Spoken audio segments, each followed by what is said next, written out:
Ahoy, listeners! The storm continues to rage aboard the Golden Maiden as Tavish One Eye McTavish faces mounting threats from both inside and outside the ship. In the next chapter of Storms, Steel, and Shadows, Tavish digs deeper into the mystery of the sabotage, and the tension among his crew reaches a breaking point. But with each new revelation, the question remains: who can he trust? As the stakes rise, Tavish must make critical decisions that could shape the future of his command. Will he uncover the traitor before it's too late, or is the Golden Maiden heading for disaster? Stay with us as the intrigue builds in this action-packed middle chapter of the saga. The following morning, Tavish entered the captain's quarters, where Isabella sat by the window, gazing out at the horizon. She turned as he approached, her eyes assessing him coolly. "So, Captain McTavish," she said, her voice dripping with disdain. "What now? Do you intend to ransom me to my family, or will you keep me as some trophy of your piracy?"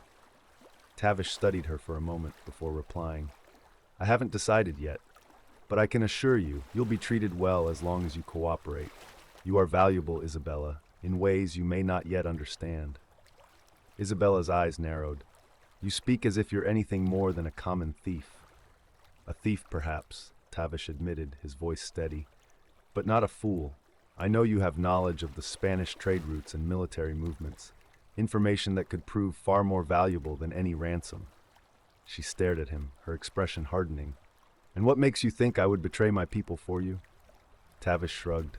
"Perhaps you won't, but life aboard this ship can be persuasive. In time, you may come to see things differently." Isabella turned back to the window, her silence speaking volumes. Tavish let it linger, knowing that the seeds of doubt and curiosity had been sown. He left the cabin, feeling the weight of what he had just set in motion. Days passed as the Golden Maiden sailed southward, seeking calmer waters and evading Spanish patrols. The crew remained wary of their new passenger, and Tavish kept a close watch on Isabella. She was defiant but composed, spending most of her time on deck, observing the crew with an unreadable expression. One night, as a storm gathered on the horizon, the mood aboard the ship grew tense. Tavish ordered the sails trimmed and the rigging secured, preparing for the oncoming tempest. Dougal approached him, his face grim. "Captain, I've found something troubling," he said, holding up a piece of frayed rope. "Someone's been tampering with the rigging. It could have caused a disaster during the storm." Tavish's eyes darkened. "Sabotage," he muttered. "Do we know who?" Dougal shook his head. "Not yet, but the crew is on edge. They suspect the lady." Tavish nodded slowly. "I'll handle this. Keep the men focused on weathering the storm." As the winds howled and the ship rocked violently, Tavish made his way to the quarterdeck, where Isabella stood, gripping the railing. He approached her, his voice cutting through the gale. "We've had an incident," he said bluntly. "Someone tried to sabotage the ship. Do you know anything about it?" Isabella turned to face him, her hair whipping in the wind. "You think it was me?" she asked, her voice steady despite the storm around them. "It's crossed my mind," Tavish replied, "but I prefer to hear it from you." She met his gaze, her eyes fierce.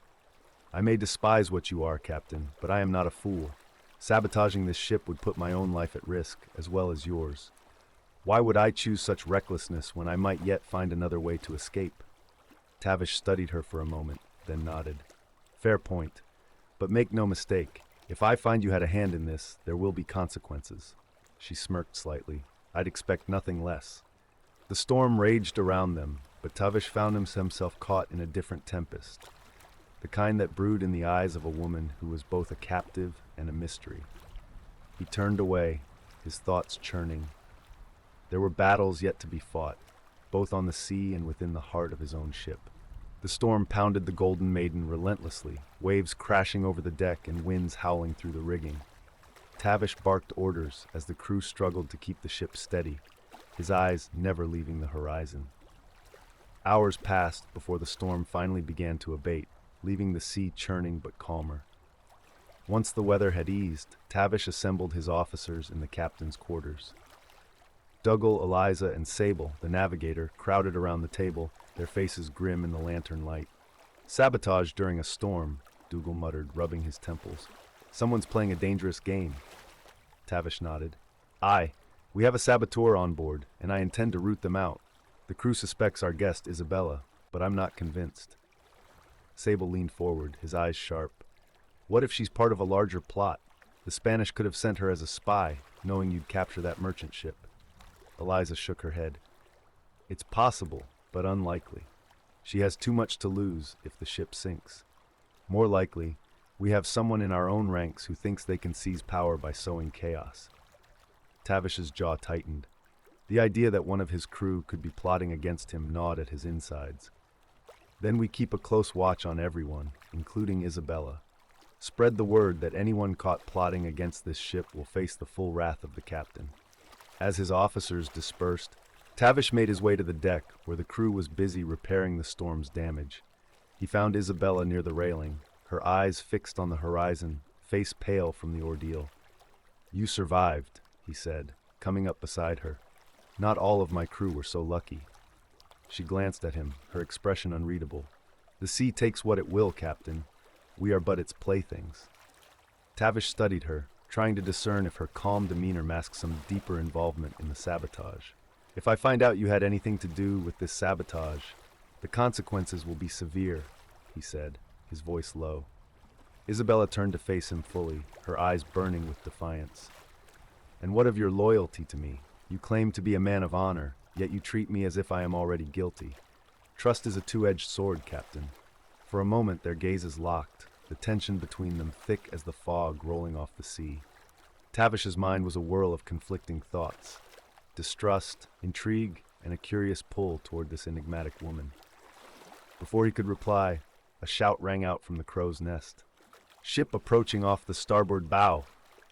Tavish tore his eyes away from Isabella and strode to the quarterdeck, grabbing his spyglass. Through the lens, he spotted the outline of a sloop sailing toward them, its sails bearing the colors of another pirate. "Ready the guns!" he commanded. "Prepare to engage." The mystery deepens, and Tavish One Eye McTavish is no closer to uncovering the truth behind the sabotage aboard the Golden Maiden. With each new twist, trust grows thinner and the stakes grow higher. Tavish's choices will shape the fate of his crew and his future as captain. What do you think? Is Tavish getting closer to finding the traitor, or are the dangers even greater than he realizes? Let me know your thoughts in the comments below. If you're enjoying the adventure, don't forget to like the video, subscribe, and hit that notification bell for the final chapter of Storms, Steel, and Shadows. The truth will be revealed, and not everyone aboard the Golden Maiden may survive what's to come.